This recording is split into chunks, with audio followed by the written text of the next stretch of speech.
Ang ganda ng mga place nila rito. Oh my god, this is really nice. Look at this area.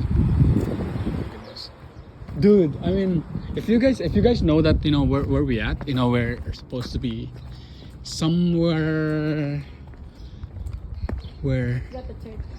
you think, you know, I mean, you're in the city but you're not in the city. Oh my god, look at this. Oh my god. Ang ganda Yan ng ang gusto kong gawin sa ang ganda ng mga house, no? Meron pa siyang ano. At tapos ayun lang ang church nila. That's the church right there. That's where we're going. Jo! So, yeah, look at their look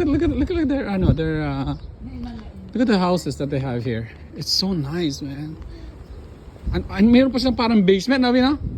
Basement, I mean. Parang ano siya pababa pero come on here. Ito, papasok dito? Yeah, secret. Ano ko sa ito? Regalo ko sa ito. Secret yan, bata. Ano yan? Hidden place yan, bata. Hidden place. Yeah, hidden place na, bata. Ayan, Jo! Yeah, kukuha tayo ng coffee, bata. Kukuha. Ayun ang church. Church nila, church, ano. Tapos sa baba, merong, there's a coffee shop. There's a coffee shop. Drive-thru lang. No. You can sit. Yeah, you can sit. Ang bango. Yup. So, Day Hidden- open till 3 p.m. hidden place yan, bata. Hidden place. Yep. Go. So, hidden place. Ito lang ang church na may hotel sa ano. Diba? May bathroom. Yeah. Ah, they have work. Ayan yung coffee nila. Okay. Here's the place. Really, thank you.